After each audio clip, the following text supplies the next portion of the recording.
Hello दोस्तों, welcome back to my channel study with J S Kashyap. आज 3 जनवरी है और आज हम 3 जनवरी के जो करंट अफेयर्स है वो देखने वाले हैं। तो चलिए बिना समय गवाए हुए शुरू करते हैं।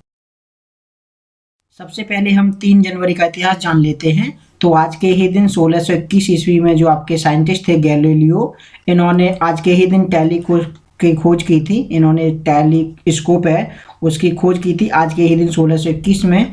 इसके अलावा 1920 में जो तुर्की है आपका, जो इसका नाम अब वर्तमान में तुर्की हो गया है, और अर्मेनिया के बीच आपकी जो शांति समझौता 1920 में आज के ही दिन कायम हुआ था। उसके अलावा 1959 यानी 1959 में अलास्का था जो अमेरिका का 49वां स्टेट बना था। वर्तमान में 50 स्टेट हैं इसमें।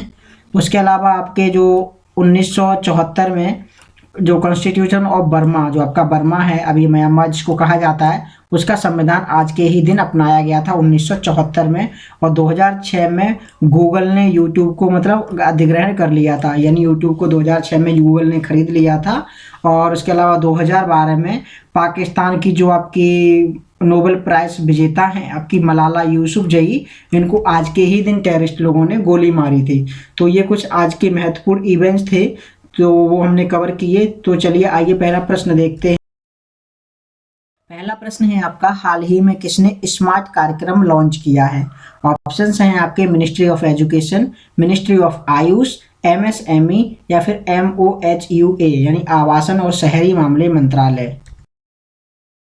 प्रश्न का सही आंसर है आपका आयुष मंत्रालय। इन्होंने इसको लॉन्च किया स्मार्ट कार्यक्रम को।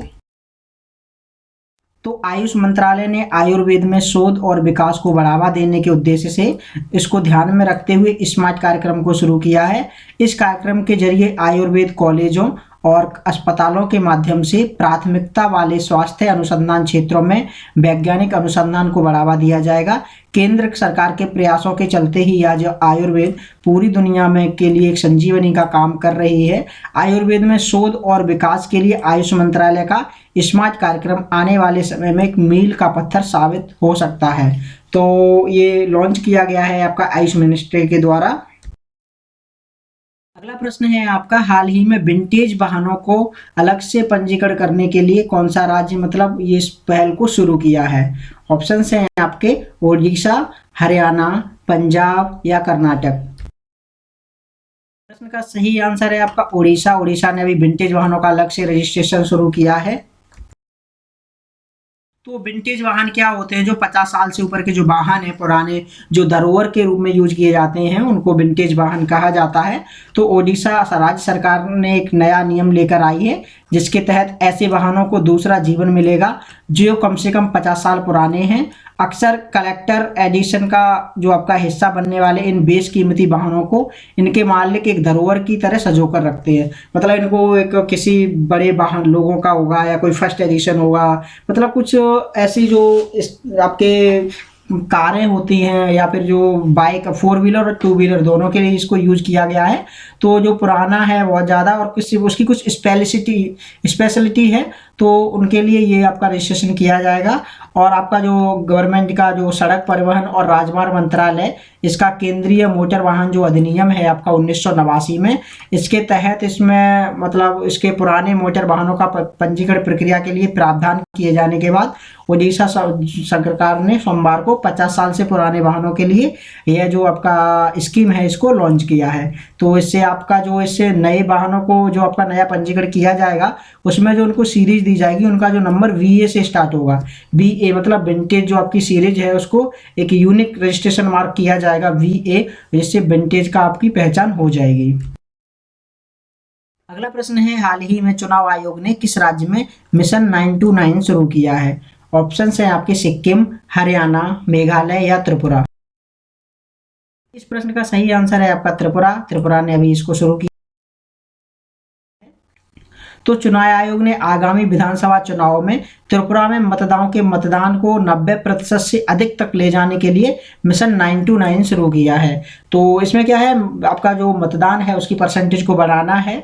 चुनाव आयोग ने कथित तौर पर पूरे त्रिपुरा में 929 मतदान केंद्रों पर ध्यान केंद्रित करने के लिए अगले जो विधानसभा चुनाव होने वाले हैं और उनको ध्यान लक्ष्य में रखते हुए इसको लॉन्च किया गया है।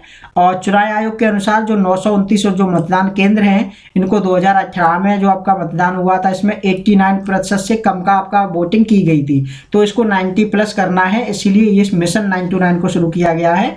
त्रिपुरा की बात करते हैं तो ये हमारा भारत है, और भारत के जो आपका तीनों तरफ बांग्लादेश के घिरा हुआ है, ये त्रिपुरा आपका तीनों तरफ से घिरा हुआ है। और ये त्रिपुरा की राजधानी अगरतला है। वर्तमान में इसके मुख्यमंत्री माणिक साहा हैं और राज्यपाल आपके सत्यनारायण आर्य हैं। अगला प्रश्न है आपका, हाल ही में बीसीसीआई द्वारा शुरू किया गया डेक्सा क्या है? डेक्सा भी बीसीसीआई ने शुरू किया, आपको बताना क्या है। ऑप्शंस हैं yoyo test, running test, cricket trophy या फिर टेस्ट फॉर बोन डेंसिटी।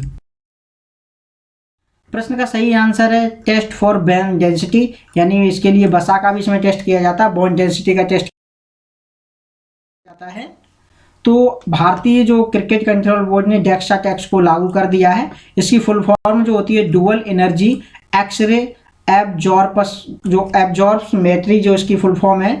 जो भारतीय जो क्रिकेट कंट्रोल बोर्ड है आपका बीसीसीआई, इसने आगामी वनडे जो आपका विश्व कप होने वाला है 2023 में, इसको लेकर के रोड मैप तैयार करने के लिए इसकी अभी बैठक की है। और इसमें जो T20 वर्ल्ड कप की टीम है, इसकी प्रदर्शन की भी समीक्षा की गई है। इस बैठक में कई अहम फैसले लिए गए हैं और इसमें से ज़्यादातर जो फैसले हैं वो खिलाड़ियों की फिटनेस को लेकर लिया गया है, क्योंकि कभी रोहित शर्मा हो या जसप्रीत बुमराह हो, रविंद्र जडेजा हो, बहुत सारे जो प्लेयर हैं वो कभी ना कभी आए दिन उनको चोट लगती रहती है, कभी इसमें चोट आ जाएगी, कभी उसमें मोच आ जाएगी, तो खेलने से ज़्यादा वो लोग आराम करने में रहते हैं। इसलिए जो बीसीसीआई इन्होंने इसको टेस्ट पर विचार किया है और इसमें जो खिलाड़ी हैं उसमें इनकी बोन डेंसिटी देखी जाएगी, वो कितना मजबूत है उनका। डेक्सा जो स्कैन है शरीर की संरचना और हड्डियों के स्वास्थ्य को मापने के लिए एक अंतर्राष्ट्रीय मानक है। यह 10 मिनट का परीक्षण है जो शरीर के फैट को मापता है, यानी इसमें वसा को मापा जाता है और इससे शरीर में बोन मास, फैट टिश्यू और मांसपेशियों के स्वास्थ्य का पता लगाया जा सकता है। तो ये बहुत अच्छा इनिशिएटिव है और इससे जो आपके खिलाड़ी होंगे एकदम फिट रहेंगे और जो भी इसमें फिट नहीं होंगे उनको बाहर कर दिया जाएगा। अगला प्रश्न है आपका, हाल ही में भारत के 78वें ग्रैंड मास्टर कौन बने हैं? ग्रैंड मास्टर जो चेस प्लेयर होते हैं उनको ग्रैंड मास्टर आपका जो भी जीतते हैं, कुछ उनके नॉर्म्स हैं, तो बताना कौन बने हैं आपके लेटेस्ट में। तो ऑप्शन है आपके प्रणव आनंद, आदित्य मित्तल, राहुल श्रीवास्तव या कौस्तुभ चटर्जी। प्रश्न का सही आंसर है आपका कौस्तुभ चटर्जी को अभी 78वां ग्रैंड मास्टर मतलब बनाया गया है इंडिया का। तो ये फोटो में जो दिख रहे हैं वो आपके कौस्तुभ चटर्जी हैं आपके, ये 78 नंबर के आपके ग्रैंड मास्टर हैं और इन्होंने अभी यह उपलब्धि MPL 59वीं राष्ट्रीय सीनियर शतरंज चैंपियनशिप के दौरान नई दिल्ली में हासिल की है। कौस्तुभ जो चटर्जी हैं इन्होंने ग्रैंड मास्टर मित्रवा जो गुहा के साथ एक मैच ड्रॉ के साथ अपना जो इसमें आखिरी आपका जो खेल था उसको समाप्त किया है और इसमें जो भी इनके ग्रैंड मास्टर की जो नॉर्म्स है वो इसमें इनको हासिल हो गए हैं और भारत के 78वें ग्रैंड मास्टर बन गए हैं। तो ये जो आपके कौस्तुभ चटर्जी हैं ये बंगाल के रहने वाले हैं और ये 19 साल के हैं। अगला प्रश्न है, हाल ही चर्चा में रहा शेंगेन क्षेत्र किस महाद्वीप में स्थित है? और ये काफी चर्चा में बना हुआ है। ऑप्शन है आपके ऑस्ट्रेलिया, एशिया, यूरोप या साउथ अमेरिका। प्रश्न का सही आंसर है यूरोप। यूरोप का ये क्षेत्र है।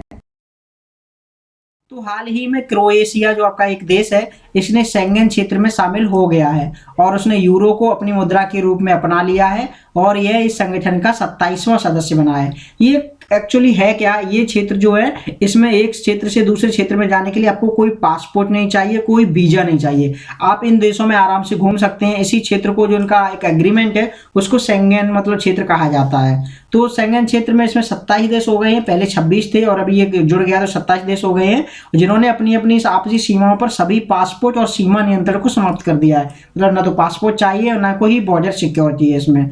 इस क्षेत्र का जो नाम है 1985 में शेंगेन समझौते पर रखा गया था जिस पर शेंगेन लक्जमबर्ग पर हस्ताक्षर किए गए थे। यह क्षेत्र एकीकृत वीजा नीति यानी यूनिफाइड वीजा पॉलिसी के साथ अंतर्राष्ट्रीय यात्रा के लिए एकल क्षेत्राधिकार यानी सिंगल ज्यूरिडिक्शन के रूप में कार्य करता है और शेंगेन क्षेत्र आपका यूरोप में स्थित है। अगला प्रश्न है आपका, जो आपका बेली सस्पेंशन ब्रिज है इसका भी इनॉग्रेट किया गया है। आपको ये बताना है ये किस नदी पर बनाया गया है। ऑप्शन है आपके चिनाब, झेलम, महानदी या सतलज। इसका सही आंसर है आपका चिनाब। चिनाब नदी पर यह हाल ही में तैयार किया गया है। तो आपके अभी वर्तमान में जो डिफेंस मिनिस्टर हैं, रक्षा मंत्री श्री राजनाथ सिंह, इन्होंने मंगलवार को इस नए बने ब्रिज का लोकार्पण किया है और इन्होंने 240 फीट लंबा ये बेली ब्रिज है। इसका पूरा नाम है बेली सस्पेंशन ब्रिज और ये आपका चिनाब नदी पर बनाया गया है। और चिनाब नदी में कहाँ पर? ये आपका जम्मू कश्मीर के रामबन में बनाया गया है। इसके अलावा इन्होंने एक और ब्रिज का इनॉग्रेशन किया है जिसका नाम है शियोम सेतु और ये अरुणाचल प्रदेश में स्थित है। तो एक अरुणाचल प्रदेश में है, दूसरा आपका जम्मू कश्मीर में चेनाब नदी पर स्थित है। इन दोनों का इन्होंने लोकार्पण किया है अभी। अगला प्रश्न है आपका, भारत जनवरी 2023 के लिए एशिया प्रशांत डाक संघ का नेतृत्व करेगा। आपको ये बताना है इसका हेडक्वार्टर कहाँ स्थित है, यानी इसका मुख्यालय कहाँ पर है। ऑप्शन है आपके मनीला, जकार्ता, काठमांडू या बैंकॉक। प्रश्न का सही आंसर है बैंकॉक। और बैंकॉक कहाँ पर है आपका? थाईलैंड में बैंकॉक है। देखते हैं अब इसका एक्सप्लेनेशन। तो भारत इस महीने से एशियाई प्रशांत डाक संघ, जो जिसको शॉर्ट में APPU बोलते हैं, इसका नेतृत्व करने वाला है और इसका मुख्यालय आपका मैंने बताया बैंकॉक थाईलैंड में है। अगस्त सितंबर 2022 के दौरान बैंकॉक में आयोजित 13वीं APPU कांग्रेस के दौरान सफल चुनाव के बाद इसमें चुनाव हुए थे और इसमें जो आपके जीते थे, इसमें डॉक्टर विनय प्रकाश सिंह को 4 वर्षों के कार्यकाल के लिए इनका महासचिव बनाया गया है। और जो एशिया प्रशांत डाक संघ है, ये इसमें 32 मेंबर्स हैं और ये 32 मेंबर्स का एक अंतर सरकारी यानी इंटर जो गवर्नमेंट आपका संगठन है। एपी जो PU का लक्ष्य है वो डाक सेवाओं के क्षेत्र में सहयोग और बढ़ावा देना है और सदस्य देशों के बीच डाक संबंधी विस्तार और सुविधा देना और उनका सुधार करना है। अगला प्रश्न है, हाल ही में राष्ट्रपति द्रौपदी मुर्मू ने संविधान पार्क का कहाँ उद्घाटन किया है। ऑप्शन है आपके हैदराबाद, जयपुर, चेन्नई या नागपुर। इसका सही आंसर है जयपुर। जयपुर यानी राजस्थान में इसका उद्घाटन किया गया है। तो अभी हाल ही में राष्ट्रपति द्रौपदी मुर्मू ने मंगलवार को राजस्थान के जो राजभवन में नवनिर्मित जो आपका संविधान उद्यान है इसका लोकार्पण किया है। और इनमें राष्ट्रपति के साथ आपके राजस्थान के राज्यपाल कलराज मिश्र और वहां के मुख्यमंत्री आपके अशोक गहलोत भी मौजूद रहे हैं। राजस्थान में संविधान पार्क में एक दीवार पर सभी संविधान सभा के सदस्यों की तस्वीर भी बनाई गई है। अगला प्रश्न है, राज्यसभा का गठन भारतीय संविधान के किस अनुच्छेद में किया गया है। Composition of council of state आपको बताना है। ऑप्शन है आपके 72 आर्टिकल 78, आर्टिकल 79 और आर्टिकल 80। सही आंसर है आपका आर्टिकल 80 यानी आर्टिकल जो 80 है इसमें रिलेटेड है। आप सरला से याद रख सकते हैं। स से हो जाएगा संसद, आपका हो जाएगा 79 और जो आपका राज्यसभा है इससे हो जाएगा आपका 80 यानी 79, 80 और 81 आपका किससे? 81 आपका है लोकसभा से।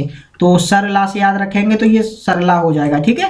तो संसद आपका हो जाएगा 79, जो राज्यसभा हो जाएगा 80 और लोकसभा हो जाएगा आपका 81। तो ये आपके प्रश्न थे, हमने कवर किए। हम आपको एक प्रश्न के साथ छोड़े जाते हैं। आज का प्रश्न है आपका, विश्व मृदा दिवस कब मनाया जाता है। और काफ़ी बार ये एग्जाम में पूछा गया इस प्रश्न को। तो आई होप आपको हमारा वीडियो पसंद आया होगा। आपके जो प्रश्न हैं वो भी आपको किसी ना किसी एग्जाम में जरूर फ्रेम होंगे। हम मिलते हैं आपको एक नई वीडियो में एक नई कुछ प्रश्नों की सीरीज के साथ। तब तक के लिए नमस्कार, जय हिंद।